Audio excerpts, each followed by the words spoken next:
India is emerging as a preferred destination for medical tourism, especially in the field of IVF. If I'm traveling to another country as a patient for medical treatment, I would want that the treatment is cost effective.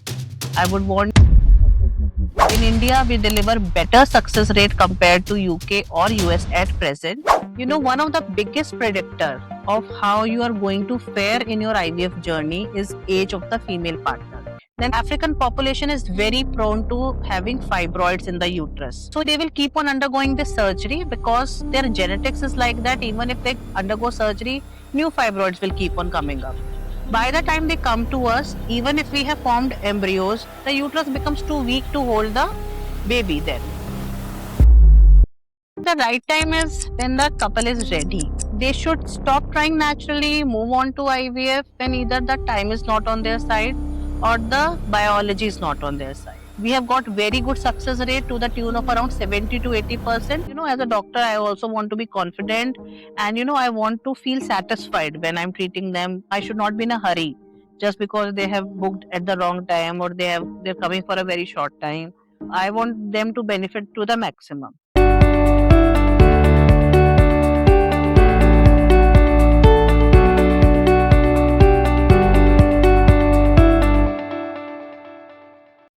Welcome to MedRoad Map, an information channel from mymedroads.com, where global healthcare decisions meet clarity. Choosing to start a family is a monumental decision, but for many, the road to parenthood isn't always a straight line.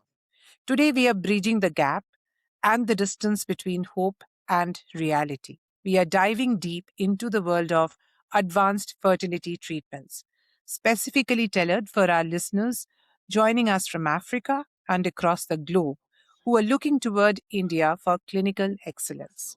Joining us today, Dr. Parul Khanna. She is a senior consultant at Nova IVF Fertility, a name synonymous with very high success rates and cutting edge technology. Welcome, Dr. Khanna. Thank Thank you so much for being here. Before we get into the clinical to do's or how to's, could you tell us a bit about why India has become such a global hub for patients traveling from thousands of miles away? you, Shiparna, for having me with you.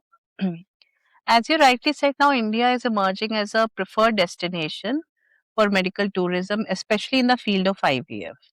Now, as from patient's perspective, if I'm traveling to another country as a patient for medical treatment, I would want that the treatment is cost effective. I would want the accessibility to the expert in a shorter waiting time. I want advanced technology to get the best results.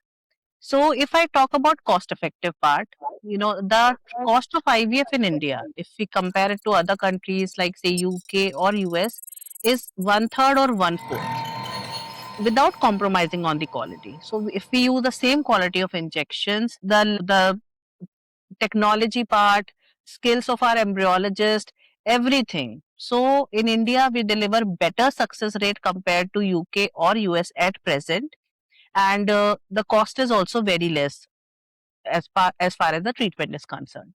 Coming to the second part, the experts. So as a IVF specialist, we follow evidence based protocols, and the treatment for the patient is individualized. So we assess their case very sincerely, and then the treatment is planned for the couple. At the same time, our embryology lab plays a significant role in delivering the results when IVF is concerned. So we have to have the best of tools, our machines, we have artificial intelligence, genetic testing of embryos, extended culture for blastocyst, and we have in-house embryologists who are there 24 into 7 with our lab. So also there is a shorter waiting time when you want to see a doctor. You don't want to be in long queues spending 5, 5, 6 hours just to see the specialist. So this is also very important when the patient is traveling, not only from other countries, even in India, when the patients are coming to us, they do not want that. IVF is just not a procedure. It's not just like you are coming in here for a surgery.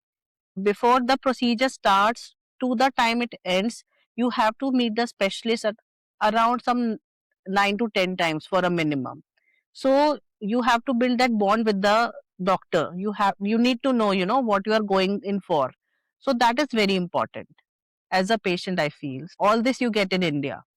So we have all the tick boxes ticked, I think, have the best doctors, have the best advanced technologies. And also in India, due to sheer population, you Yes. have a variety of cases which the doctors are exposed to.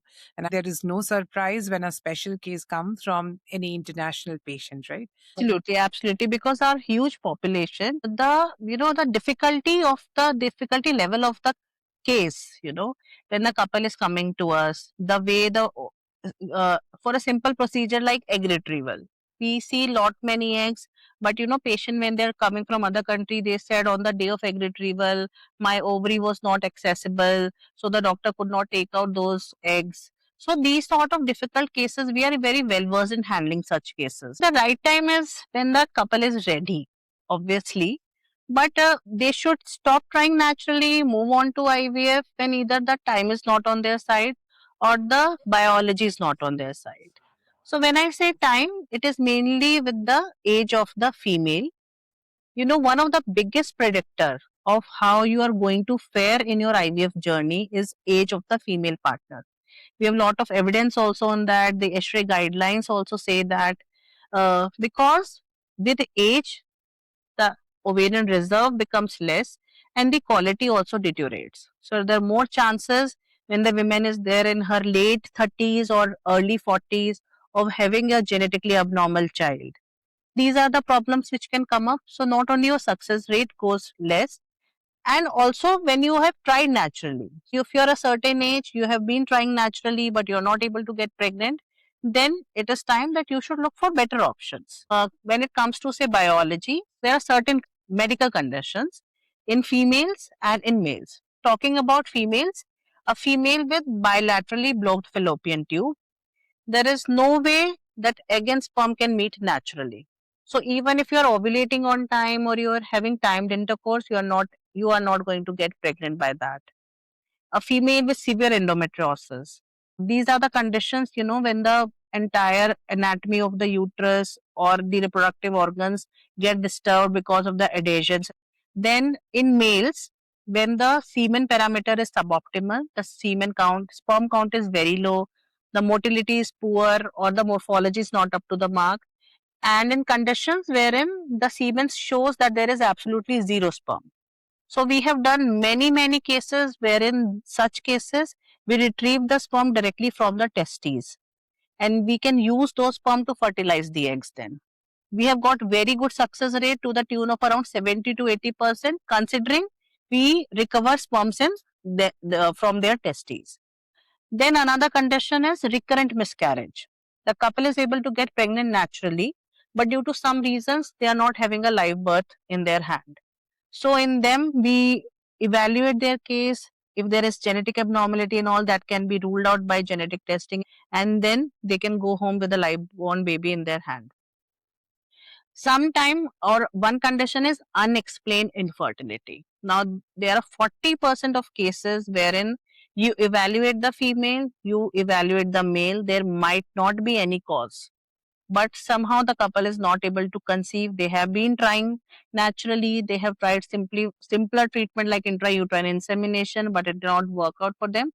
Then also they should now opt for IVF. So these are the few conditions, wherein the patient should look into IVF then. Thank you for demystifying this and you really pinpointing the situations where patients should really opt for IVF. These days, IVF has become very open. In our early days, it was not so common, but now I hear a lot of people opting for it rather than struggling. And it has a psychological impact also. Multiple Yeah. failures or not working. Particularly, the lady of the house gets very psychologically impacted. When if patients are aware regarding IVF, they are open to IVF. Somehow we see many couples who always feel that IVF is the last road. We'll try this, as you said, they want to try naturally, then they want to try IUI. Then if it doesn't work out for them, then they consider of thinking about IVF. Wherein if there is a female, say 30 year of age, she has a reduced egg reserve, if she opts for IVF, there are the time to pregnancy, which we say, and also the chances of her getting pregnant with her own eggs are much higher. Later on, when they come, it becomes difficult. With their own eggs, it becomes absolutely difficult. Then they are not able to accept a third party reproduction like a donor egg program. So, if they come on time, then IVF can help them big way. Then, African population is very prone to having fibroids in the uterus. Okay. So they will keep on undergoing this surgery because their genetics is like that. Even if they undergo surgery, new fibroids will keep on coming up. By the time they come to us, even if we have formed embryos, the uterus becomes too weak to hold the baby then. And also the way the surgery has been done. In India, we do a laparoscopic surgery. We also take care that when they want to get pregnant in the future, the inner part of the uterus where the baby sticks is not disturbed. Wherein I have been doing a lot of OPDs in Africa. I see that they undergo open surgeries. They have undergone multiple surgeries, and still again, when I do their ultrasound, their uterus is again full of fibroids. So these are the patients who should seek help of a fertility specialist, at least freeze their embryos, and then plan of doing all these things. No, that's a very good point. Actually, everybody need not wait for the last minute for Yes, IVF. I think it's a mental block which is opening up with the educated population, or maybe with the affluent population more and more nowadays. But yeah, it's still a mind block. But what you say is, if it's not successful in couple of initial days, let's adopt it. It's only the technology which is helping it, yes. nothing to worry about side effects or anything, right? This is a wonderful point, I would say, to highlight. So, going to IVF in layman's language, there are a lot of terminologies available in Google these days. And when people particularly travel or would like to opt, they do Google, right? And I'm Yes. sure the overdose of information confuses them. There's a natural IVF, then there is ICSI. So, what are the different forms of IVF if people can understand in simple English? So see, IVF and ICSI are two terms which are used quite interchangeably. They both are advanced reproductive treatment. The only difference being how the egg is fertilized. So if I see the initial part of IVF or ICSI, it is the same, wherein the female is given hormonal injections to stimulate their ovaries that allow the follicles to become big. Then comes the second step that we take those eggs out by doing egg retrieval under anesthesia. Now, once we have taken out those eggs, in ICSI, what we do is we put those eggs along with sperms in a dish, and then we allow the sperm to go naturally fertilize the egg. So, the natural selection is done. The nature selects the best sperm to reach the egg, and fertilization happens. Whereas in ICSI, what happens is we select the best looking sperm by selecting it either under microscope or by various sperm selection technique, and we inject that sperm inside the egg. So we are not now leaving it on nature that if fertilization happens, happens, if it doesn't, then doesn't. So ICSI is mainly done when male factor is the problem, especially when the count is low or motility is low. Hmm. But also nowadays we are doing a lot of ICSI in patients who are of advanced age where the eggs are weak, or if there are cases wherein we have seen the records of previous fertilization failure. So these are the cases wherein ICSI is preferred. This should be better left to the discrepancy of the embryologist and the consultant. What we want for the patient, for the best outcome for the patient. Yes, for the patient's knowledge, it is very important, but in my center, it is me and the embryologist who decide would be the best for the patient. 95% we do ICSI in majority of the cases. Now coming to a natural IVF, it is just the way the ovaries are stimulated. So if the patient is not wanting hormones from outside or does not want to inject themselves much, then is the natural IVF wherein whatever single egg or at the max two eggs are growing, they will be retrieved from the ovaries. But nowadays natural IVF is not into picture much because there is high risk of cancellation. So whatever one or single egg is growing, or at times if it doesn't grow, then your whole cycle goes to a waste.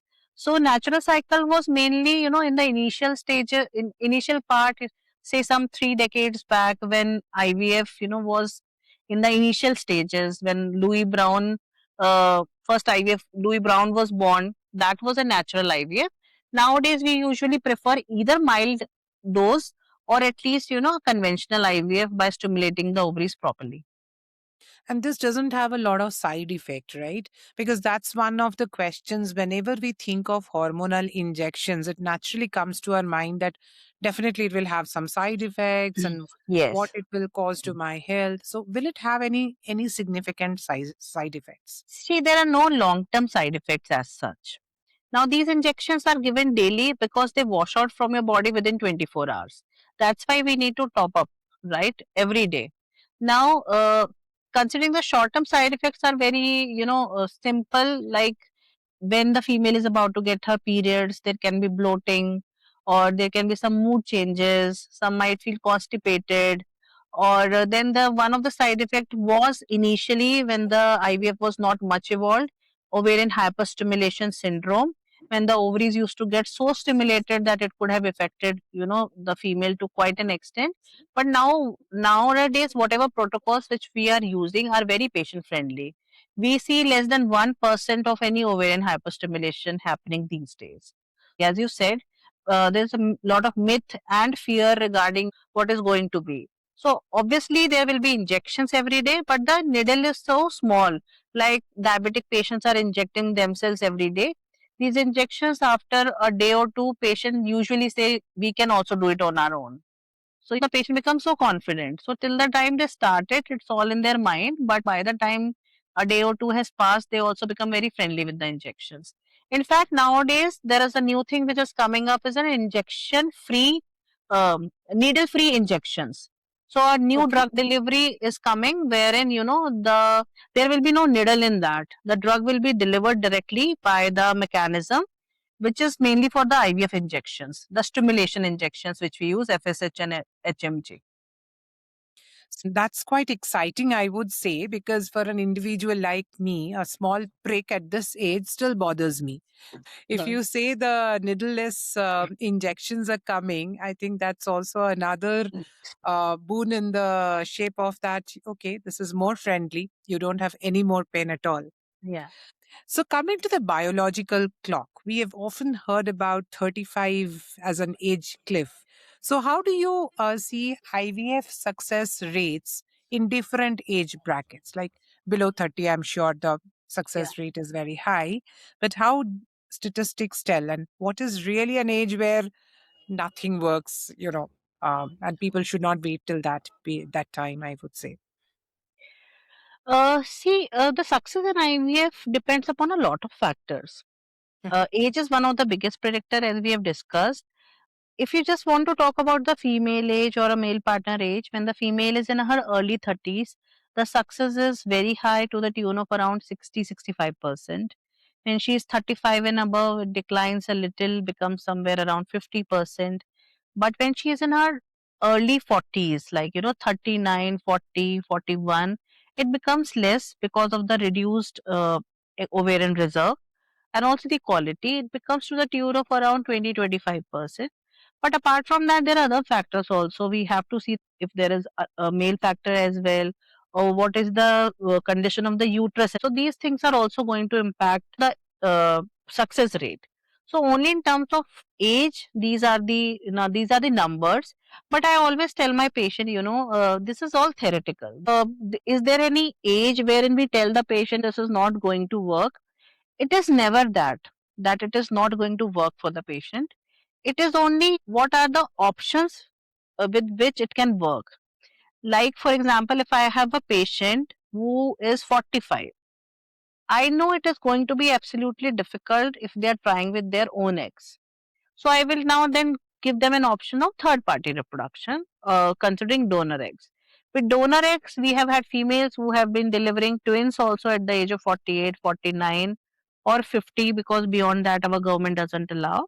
But yes, if then they want their own eggs, it is going to be difficult considering the ovarian reserve. Now, I recently had a patient who is traveling from Nairobi, who is 44, trying with her own eggs. We are getting the embryos also, but somehow obviously they do not turn out genetically normal. So these are the problem. Even if they have some ovarian reserve, there can be problem at the other end. That's another mind block. about getting donor eggs. Yeah. Everybody wants their own eggs to mature to a baby. But with the advancement of technology and education and awareness, I'm sure the cases of donor eggs are also going high. And also, one more point here, I think India is open for donor eggs. If Yes. I was speaking to one hospital in Dubai, they still don't allow Yeah. donor eggs. So, Yeah. so that's another advantage of coming to India. Yes. So, as different countries have different rules and regulations from the government which they have to follow. Dubai does not allow donor egg program. In India, we also have this National ART and Surrogacy Bill, which was passed in 2022. After which there has been some new changes which has come into picture. We can do donor egg program, donor sperm program for all our patients, considering they are in the set age limits. And then the way we are selecting a donor, that is also very important. Now the donor which will be there for the couple is, they allow only once in a lifetime donation. So they are going to be exclusive donors for the couple. They cannot donate for anybody else, nor they should have donated in the past. So the this is one of the important changes which has been there. Initially, there were donors which could donate for more than one couple, or maybe three couples, or we could use their egg between two couples. Now we cannot do that. So whatever donor we select is going to be an exclusive donor. And that is what the hospitals help. Like Nova would help if somebody is interested in Yes, the yes, donor. absolutely, absolutely. Yeah. And the patients would know, have the transparency who the donor is, or is that not a requirement? So, see, it is a voluntary donation. The patients, if they have a family member who want to donate on their behalf, they can bring their own donors, whether it be sperm donor or egg donor from their own country, if they have an access to somebody, right?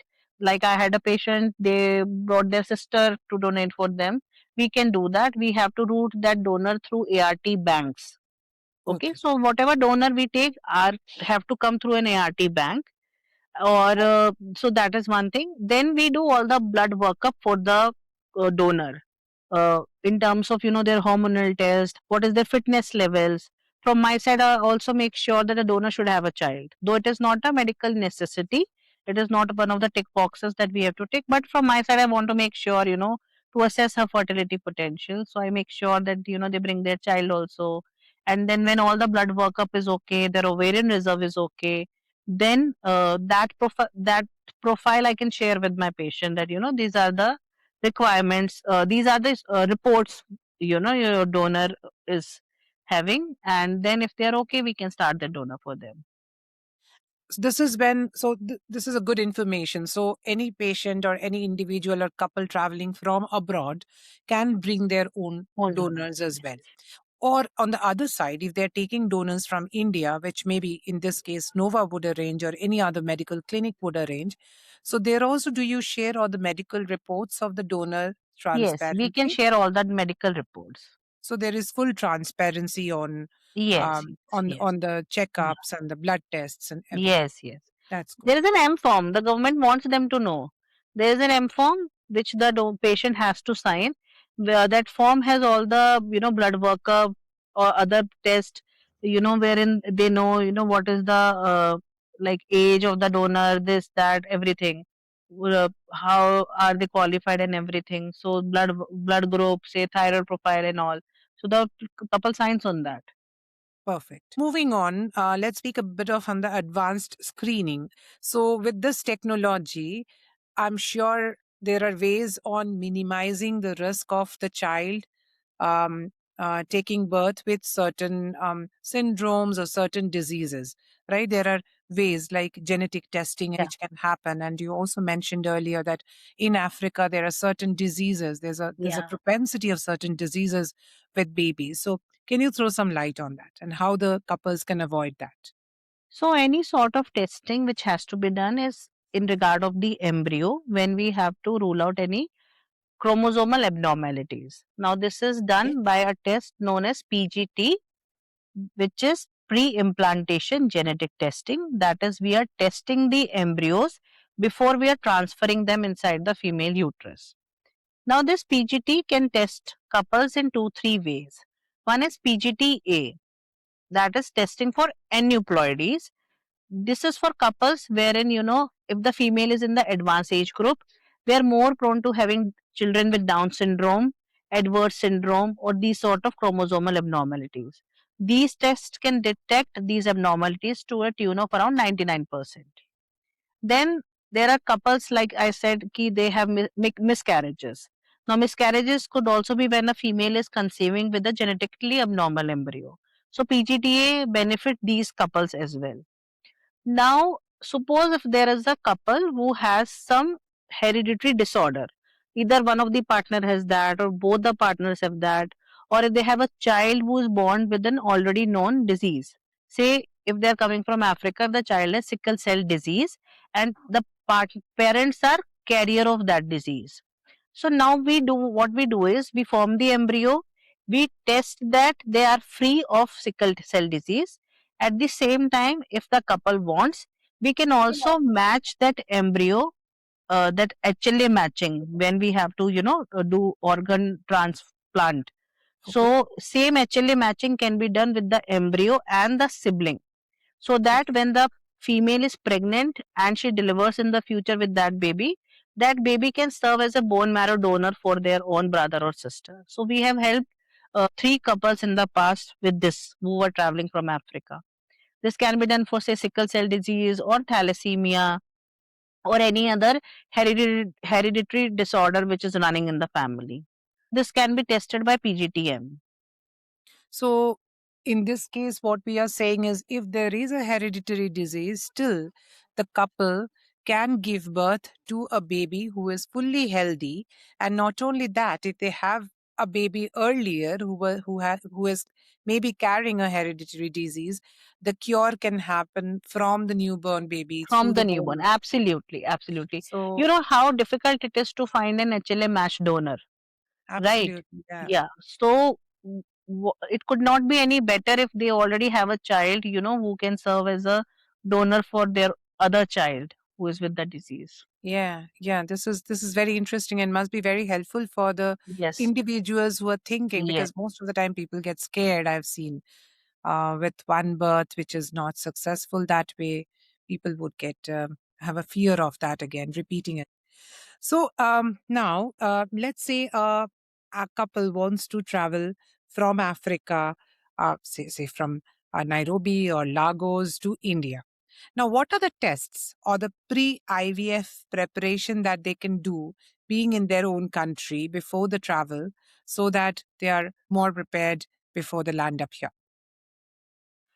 For all my international patient, how we plan is we want them to send their medical records to our medical partner, or they can send to us. Then, as a fertility specialist, I go through their reports. In those reports, the most important ones are the ones which give me an idea about their current fertility status. For male, it has to be a semen analysis. For female, I want to know what is her current ovarian reserve like, which can be tested by a simple test, which is anti-Mullerian hormone. Okay. So I tell they do ultrasound and all. Now that ultrasound, because there is no image clarity, sometimes these are the challenges. So I want a simple test, anti-Mullerian hormone. Apart from that, I need other hormone tests like thyroid, diabetes, or a little bit of history if they're having, say, these HIV or HbsAg positive, whether they are on any medication for that. So these are the things. What happens is, even if I have formulated a treatment plan, if the patient has landed up in India, now I find that they are diabetic to the tune that it is very difficult to control the diabetes in a short span of time. It is going to impact the result in a big way. Either they might not get pregnant, or if they get pregnant, it is going to land up into a miscarriage. So these are the problems can come up with the simple test for diabetes, which they can do easily in their country. So these are the things which I want that they send us the report. We are knowing that what is, if they are on any medication, then I formulate a treatment plan for them, according to the reports by a video consultation. We advise that these are the things, and then we want to know what are their traveling dates. Well, so once they have finalized traveling to India, what are their traveling dates? According to that, if I want to pre-medicate them, I can suggest them some medication. According to our MCI guidelines, we cannot send them a prescription, but whatever is the option which is available in their country with respect to that medication, if the patient can get an access to that, then fine. Otherwise, whenever they come to in India, whatever date they are coming, we plan according to that. In IVF, it depends on a big time according to the menstrual cycle. They have to the treatment usually start from day second or day third of their menstrual cycle. So if the patient wrongly book their tickets and they're landing up on day 8 or day 9, it wastes their entire 20-25 days. So obviously there are other protocols wherein we can stimulate them, but as a doctor, I also want to be confident, and I want to feel satisfied when I'm treating them. I should not be in a hurry just because they have booked at the wrong time or they're coming for a very short time. I want them to benefit to the maximum. That is why we need to know what are their traveling dates, what if they require any pre-medication, we help with them. The current treatment plan can be formulated only when they send their reports. So these are the things I think that they should they the test, apart from the fertility, the other blood workup for thyroid, diabetes and all. So there should be a proper conversation and planning to Yes, happen before the tickets gets booked. I yes, think that yes, the patients or the individuals should be mindful about that. If absolutely. anybody is, so there are a lot of facilitators in the market available, right? And being respectful to them, but still, if somebody comes and says, "Hey, book the ticket," the patient should not do so unless the conversation happens with the doctor. There is Yes, a pre-consultation, and it is everything transparent. Whatever tests can be done, they do in advance, share the reports. And then, if the doctor thinks that this is a good case where the individual will benefit through yes, IVF, then only they plan their travel. Or if any treatment needs to happen before they plan that IVF, that can yes. happen remotely also. So, for example, if I have to do as a diagnostic hysteroscopy before my IVF procedure, they can come just 4-5 days before their period or a week before their period, wherein we do the diagnostic hysteroscopy. As soon as they get their period, I can start with the IVF treatment.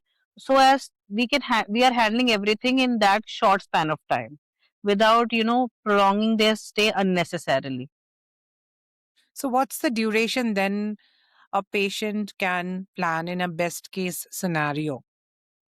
See, the minimum would be 3 to 4 weeks. That is the bare minimum which goes, because around 10 days of stimulation, 5 days it requires me to form their embryos. Even if I do a fresh embryo transfer, around 3 weeks, is the minimum time. Sometimes we have to do a frozen embryo transfer, especially in patients like females with polycystic ovarian syndrome, or sometimes when we do have to do multiple cycles. Those Everything can be assessed over a video consultation. As we said, when we see the reports, we know these are the patients who might require a frozen embryo transfer. In them, it might get prolonged by another, say, 3-4 weeks. So, minimum of 1 month to maximum of 2 months, we can finish off everything. Got it. Also we can divide it, like we can segment the treatment also. Sometimes if the patient cannot come for a very long time, like they cannot come even for a month, I divide it in two parts. They come initially for say 12 to 14 days, wherein we freeze their embryos. They can travel back to their country after whatever time. Now once I have frozen their embryos, they are safe with me for next 10 years. If they are okay traveling next month or say after 1 year, the embryos are going to be safe. Then they can come for the next part, which is the embryo transfer.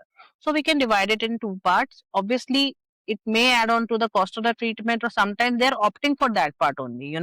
They say ki we cannot, my work does not allow me to stay for a very long time. So they can choose this as well. And on the other side, I'm making it little lighter. When people do travel to India from abroad, they at times would like to visit different places of India. Yeah. India is so rich from tourism perspective. So there also maybe they can do the first phase, Yeah. freeze their embryos, and maybe visit few places in India and They get come yes. back. So they get lot of free time in between. Especially, when my patients come to me, they say, Dr. Parul, we want, we are planning to travel this and these places. So can you let us know the time wherein we would not have to come to the clinic? Right. So obviously we know, like, when we are starting the treatment, till that time you need to see me. This is the time when you have, a huge of at least around 10 days in their hand, wherein they just have to wait for maybe getting their periods again or something like that. So they have those days for themselves. They can roam around, do whatsoever. Also sometimes, for the male partner, we tell them if they cannot stay for a long time, they can freeze their sperms and they can travel back. So they can stay for a much shorter Much duration. shorter time, say around a week or so, and then the male partner can go back. That can also be done. Like, some couples like to do it that way also. So there are mechanisms and technology which can be used to kind of make it as friendly as possible, As the friendly whole as process. possible. Yeah, Yeah. yeah. Okay. So let's look at the legal processes and logistics around the travel. So, under the Art Act 2021 in India, what are the must haves for a foreign national to come to India and undergo this process? India has this National ART and Surrogacy Board, and then ART bill which was passed in 2021. According to that, one of the biggest requirement is age of the couple.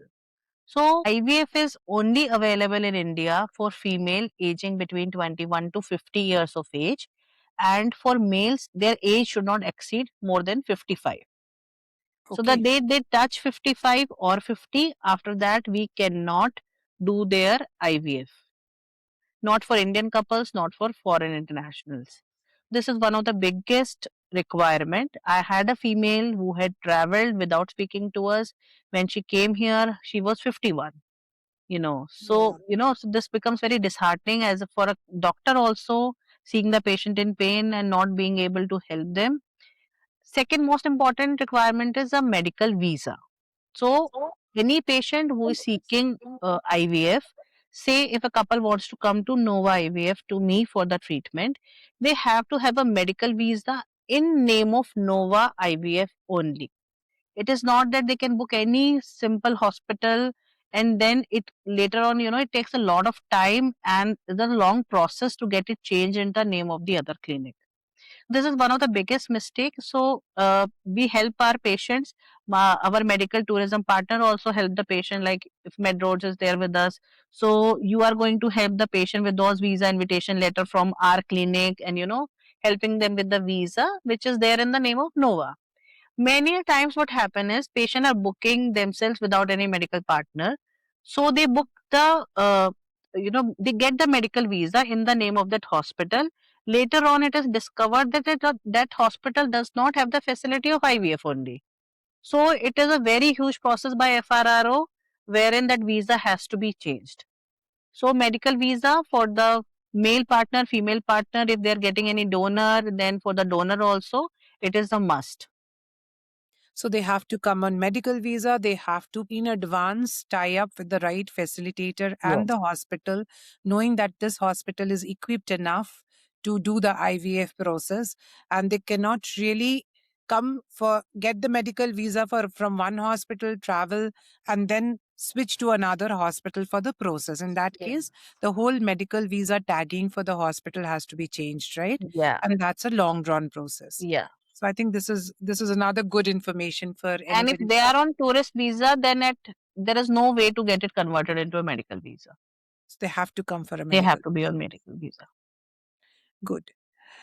Now, let's open up the conversation around these days, everybody is not married, right? Many people are in live in relationships, not married.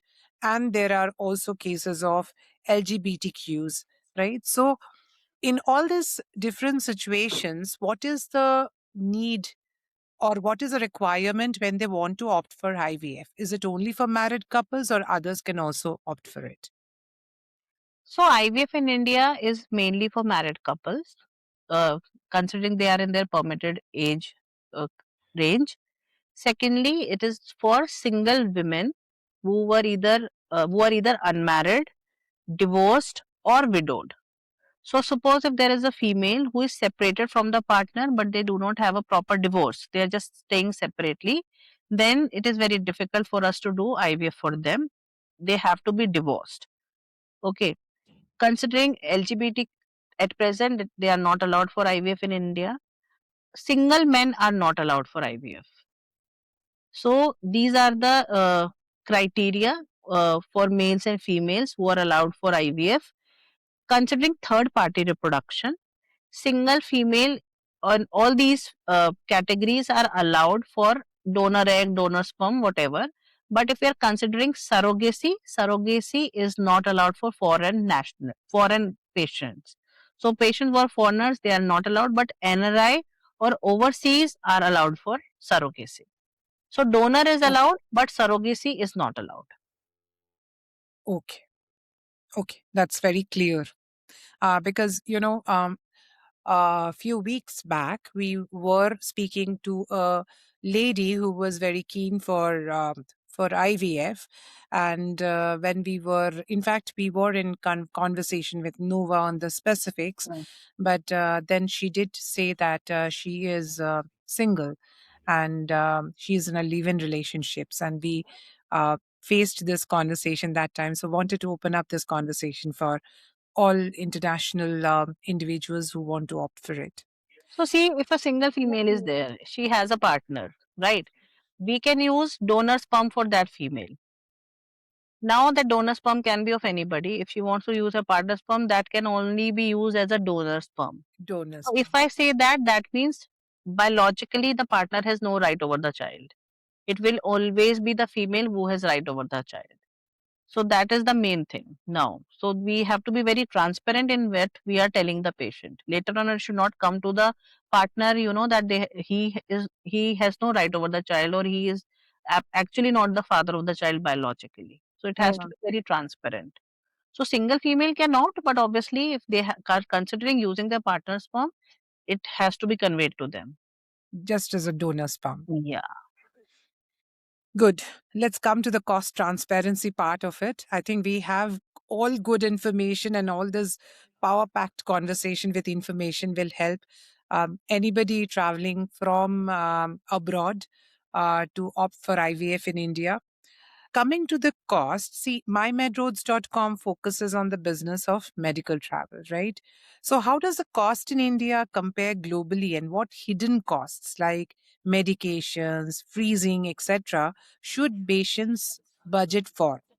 Otherwise, if we help them just with the budget for IVF, that may not be happening. That may not be the correct budget, because they may travel here and they see, okay, I have to freeze the embryo. In that case, this is an Yeah. additional one. So, how do we come to the transparency of the cost in advance?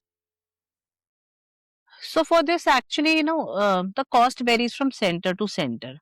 So I can speak only for Nova and myself that at our center, we give international patients a complete package for the treatment. That package usually includes all the injections pertaining to IVF, which are used for stimulation, then, retrieving those eggs out, under anesthesia, forming blastocyst, embryos for them, transferring them in the female, then freezing is also included up to an year. So this is like a wholesome package, whereas pertaining to IVF, we try and include everything. There is no hidden cost factor for the patient. There might be some exclusions. For example, if there is a certain couple who requires diagnostic hysteroscopy, so that the patient will be told, there is a need for this thing, and this is not part of the package, because not all the patients require a diagnostic hysteroscopy. So per se, what every patient will require in terms of an IVF treatment, that comes as a wholesome package without any hidden cost usually. There could be like there an additional cost if they are undergoing third party reproduction for donor egg, donor sperm, so that the patients are conveyed.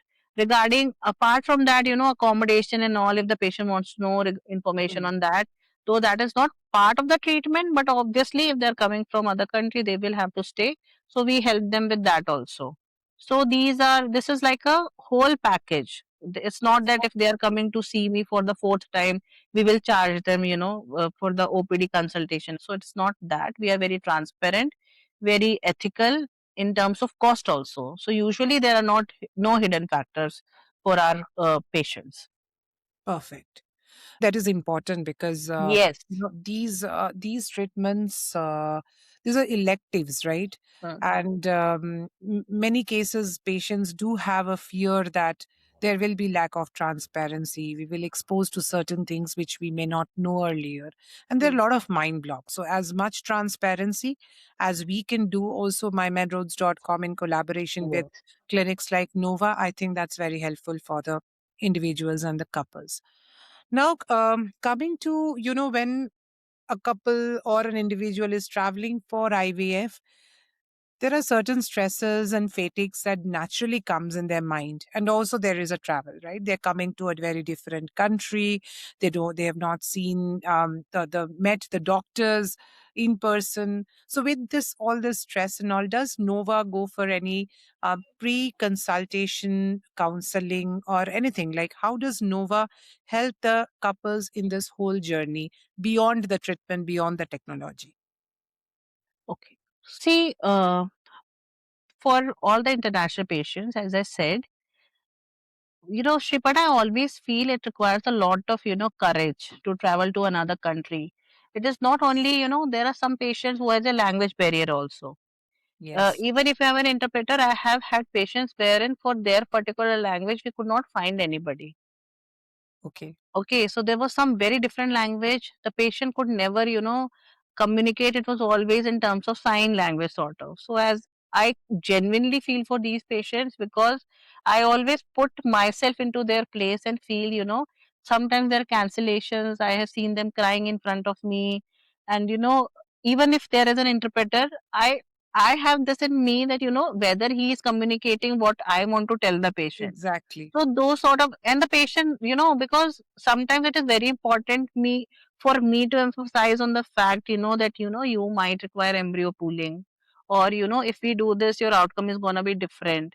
So even if the interpreter is converting it, I always feel whether he has emphasized on that certain fact or not. So for all these patients at Nova, we do video consultation. That is the thing from where we start. As I said, we ask them to give the reports to either us or our medical partner. We formulate a treatment plan. Then I do a video consultation with them. They have seen me. After speaking to me, they understand, what are the options for them. We formulate a treatment plan. Sometimes I always tell them, as per your reports, this is the treatment plan. When you come to see me, if I do a certain ultrasound and if I something different, I would tell you something differently, or to maybe maybe to add on to it also. So like simple decision for diagnostic hysteroscopy cannot be made just on the basis of the reports that you are sending me. I always do a video consultation. If they want to anything extra from our side, we help with them. Then comes the visa invitation letter, so that they know who they are going to see. Right? It is very important for the trust to come. They see the same doctor they have spoken to over phone. Then also, the treatment plan. They know when they will be coming to India, this is what is going to happen with them, who are going to be their partner. So when they come here, there is somebody to receive them at the airport. If they Yes. want an interpreter, we arrange an interpreter also for them. So these Yes. are the things. So I always still see IVF is not just a procedure, because in IVF the biggest thing is it is not a treatment which offers 100% success rate, but at least with all such things the journey can be smooth. I want that if my patient is going back, no matter what be the result, they should not feel that they were not treated properly. So these are the challenges which the patient can face. But at Nova and for myself, we try and help the patient in the best possible manner. So the human part of it, I think that's a very very important perspective that you're bringing in. And as you correctly said, when somebody is traveling, cutting through the seas, and coming to India where maybe they have not traveled earlier, so there's a lot of inhibitions in them, lot of Yes. worries in them. So as Nova does, as mymedroads.com, we also come in as a player there in terms of saying, hey, you just worry about your treatment, and we take care of the rest of the Rest of things the in part. terms of logistics, in terms of interpreters. Yeah. Yes, the emotions never get conveyed, as you said, right? Mm. When you're saying something, what the interpreter is saying, and the emotion that you bring in, that also never gets conveyed. But at least if we ensure the right information is getting Yeah. passed, that is also good enough. At least they will have access to the treatment in a more reasonable cost, Yeah. maybe, which they will not be able to afford in other parts of the world. All good conversation so far. Before we wind up, so if at this point in time somebody listening to this podcast, and if they say, oh, I want to really plan a travel to India to undergo this process, then what are the, 2, 3 things primarily they should be thinking of before they, proceed to the real serious steps? Maybe somebody contacting you or contacting us, whatsoever it is. So obviously, I think the patient, it's like a checklist which the patient should have before they are planning to travel. I always tell them not to be in a hurry, just, to come to India. They first have to have a, understanding of what is going to happen, what is the treatment plan for them. For that, they need to have a virtual consultation or on video consultation with the consultant or the clinic where they are going, so that they have a right treatment plan in their hand. That is the first and foremost requirement. Once they have that, all the legal formalities should be taken care of. Like as I said, even if they are needing an IVF, even if they're, require a donor egg program, if they're not in a certain age group. So, as per the country's rules and regulations, all the legal formalities should be taken care of, like a medical visa, then, age group, then some other blood tests and all. So these should be taken care of. Third, where whatever clinic they are going to, what is the, credibility of that center? What is the success rate of that center? So they should have an understanding. They can ask the doctor, you know if they have seen cases like that, where are they standing? What is the in terms of success rate, what are their chances? Then whether everything is available under one roof in that clinic. Many a times it happens, half of the treatment will be done at this point. For this part, you have to go somewhere else. So they have to, constantly see a new place or a new person. So that is also very important. For genetic testing, they'll send you somewhere else. For hysteroscopy, they'll send you somewhere else. Or the lab is somewhere else. Only the injection part is done at a particular center. So these are very important factors actually, so that everything should be available under one roof. What is the experience of the doctor? What is the experience of the embryologist? Whether they have certain technology or not, because in IVF technology plays a very important role. So these are the few factors I would say that the patient should have in their mind before they plan their travel. Beyond the science of it, the hassles of being in a different country, and also the right technology. I'm sure there are a lot of centers in India available, but all are not having the right accreditation, or not having the right awareness of the right Yes. regulations that are applicable for India, right? So all that Nova has, and we also as mymedroads.com, we give that transparency. But yes, there are other facilitators, other clinics as well available, but the patient or the couple should come informed and do their right due diligence. So thank you so much. You highlighted very key points in this whole conversation, and anybody planning to travel can contact us. Or can definitely contact Nova as well. That's not important. What is important is they contact the right facility, and they are very, very prepared before they make any travel plans. They need to be aware of the age brackets, the nuances of the process. Every process comes with a nuance. So they should be aware of it. Yes. And I think the flexibilities, right? If, as you said, the male partner can travel back in a Yes. week's time, if there's any urgency, if they want to make travel plans within India between two phases, they can do it. Or they can also come do their embryo freezing, go back, and then Yes. Yes. plan Yes. the right time to come here. So all this is possible. All the flexibilities are there. It's only on the individuals to take the right choice and the right decision.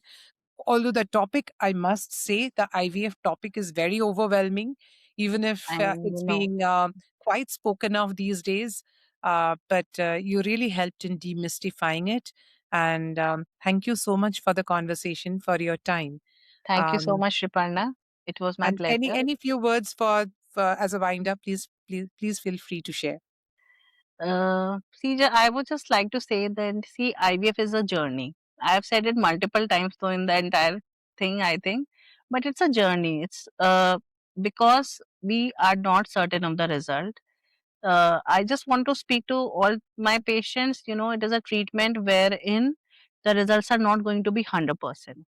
You know, at times the best embryo might not give you a pregnancy, and when we are least hopeful in cases, then we see very good results. So it is very unexpected. A lot of luck also comes into picture, but everything happens at right time. And especially when the patient is comfortable with the doctor, they have full faith in the doctor, in the treatment, then it eventually works out for them. I have seen patients where they did not have, as I said, you know, there was a lot of language barrier. We always used to, you know, speak in terms of sign language. And, you know, such patients have conceived in the first attempt.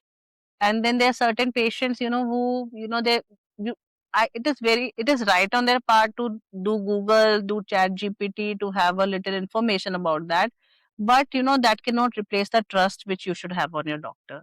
So at Nova we are very ethical in the terms we practice, and I always want my patient to go home with the baby, so I try and help them to the best of my capacity. So that's the only thing I would like to say, that, you know, if you're seeking for IVF treatment in India, do come to MedRoads, do come to Nova.